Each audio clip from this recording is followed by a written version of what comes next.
Please be seated.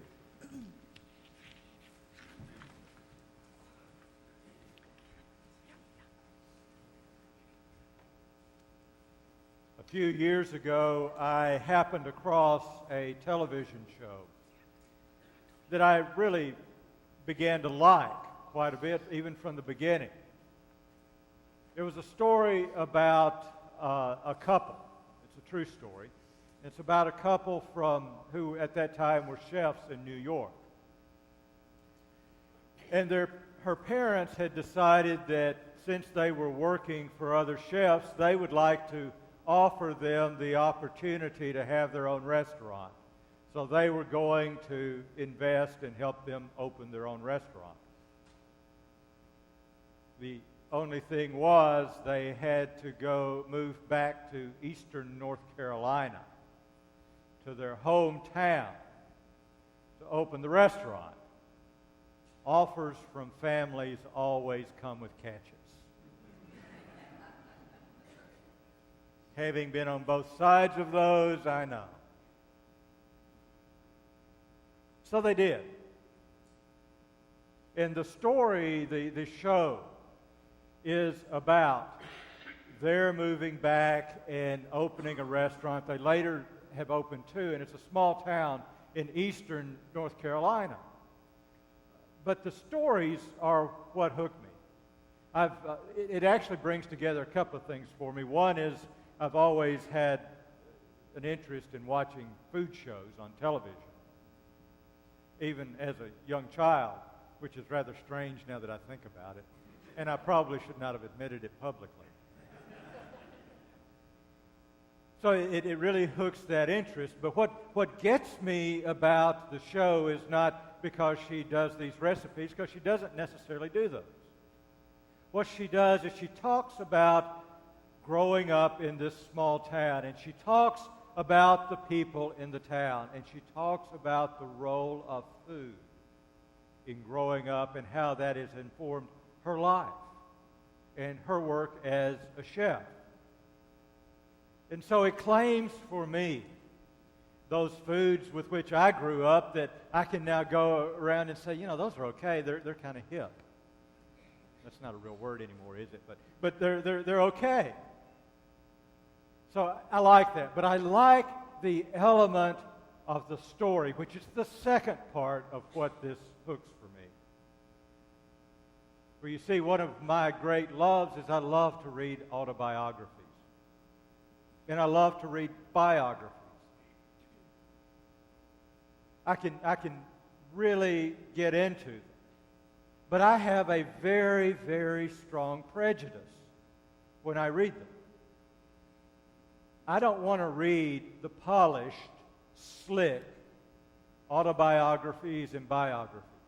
For instance, I would never read an autobiography or a biography written by a politician in an election year. Don't need it, don't want it. It's boring. What I like in autobiographies and biographies is when they've got the messiness of life in them. When we understand not only that there are good things that we've done and how things have contributed to how well we do with these things, all these positive sorts of things, I want to read reality. I want to read truth. And the reason I do that, the reason I like that, is because that's what connects with me.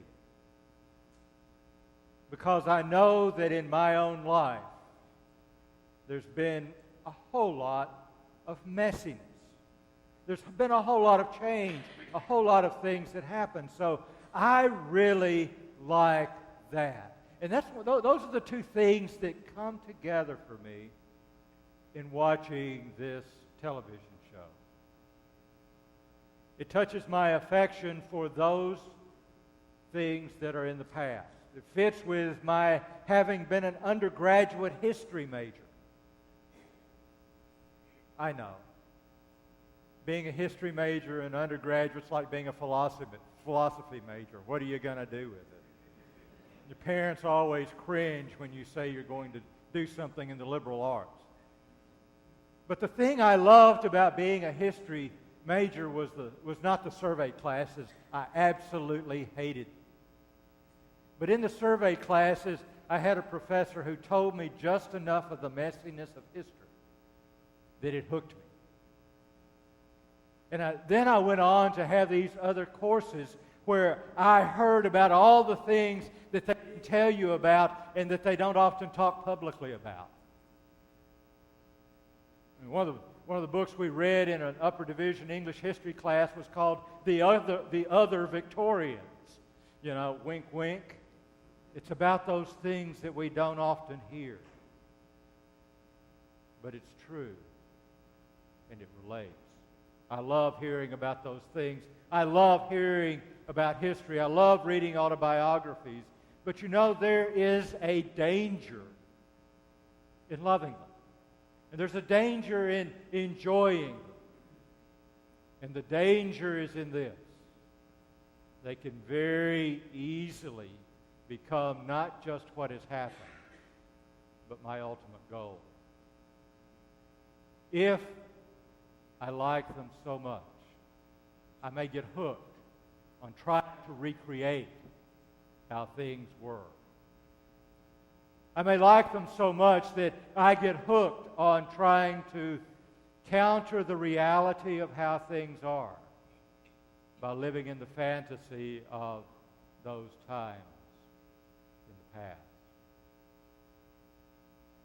This happens not just in television or in reading.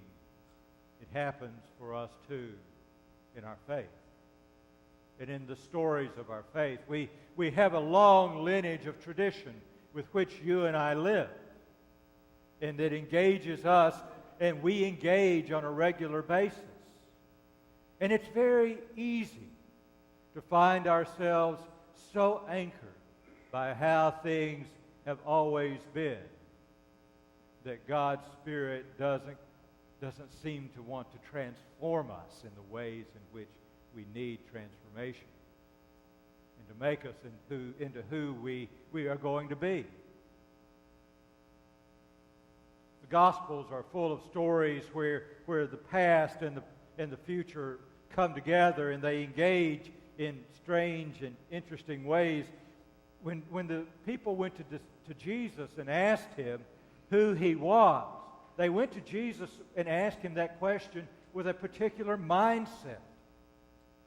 The historical mindset, the traditional mindset. When they went to Jesus in today's gospel and said, "Tell us truly, are you the Messiah?" That's the mindset out of which they came. That which they had been taught, what they had been told to expect. But Jesus changed it in his response. He didn't say, "Yes, I am the Messiah." He said, "We're talking about a different paradigm here." I know that's an 80s thing, but I'm going to use it anyway. We're talking about a different paradigm here. We're not talking about Messiah, we're talking about shepherd. And it's a much different thing for us. You see, today is Good Shepherd Sunday. It always falls on the fourth Sunday of Easter.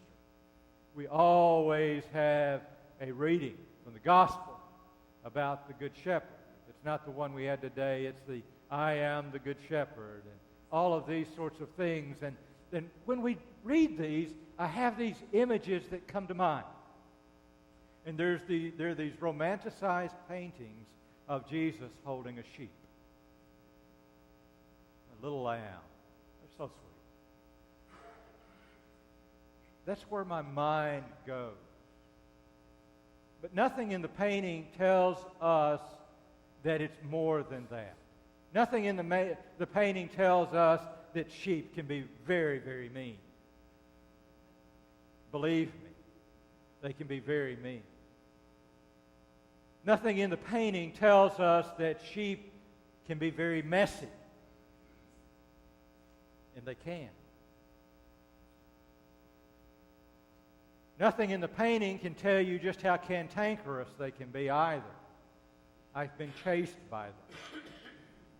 And I've been butted by them. Sheep are not always nice. But what happens for us in this story with Jesus is that Jesus transforms us from talking about how tradition is being lived out to how we're looking at something new. And we're called into being someone new, transformed by the Good Shepherd. You see, it's awfully easy to get caught up in those things back there, that history. But they inform us. They tell us, these things tell us who we are and from whence we come. And they help us to know a bit about what may be coming. But the reality is that you and I move on in our faith from where we start. And it's important to know that. It's like the old joke. How many Episcopalians does it take to change a light bulb? 10. 1 to change the light bulb and 9 to talk about how nice the old light bulb was. Sometimes we are involved in a process of growth. Our spirituality is a growing process. Our growing closer to Christ is an ongoing process. And it's one that is informed not simply by the tradition of the Messiah, but our invitation to follow the Good Shepherd, the one who calls us each by name. And that's a much different sort of process. It's messier. It's not all laid out in clear 1, 2, 3 steps. If you do this, this will happen, and this will happen. It's not all clear in terms even of biblical interpretation or anything else. It's a hard and difficult process, but it is a process that is filled with grace. And it is a process through which you and I encounter the resurrected Christ, the Good Shepherd. So there we have it. I love tradition. I love autobiographies. I love the stories from this television show. I love how these things engage and inform us. But for each of us, we are called forward in faith, growing ever closer to the one who calls us and calls us each by name, the Good Shepherd.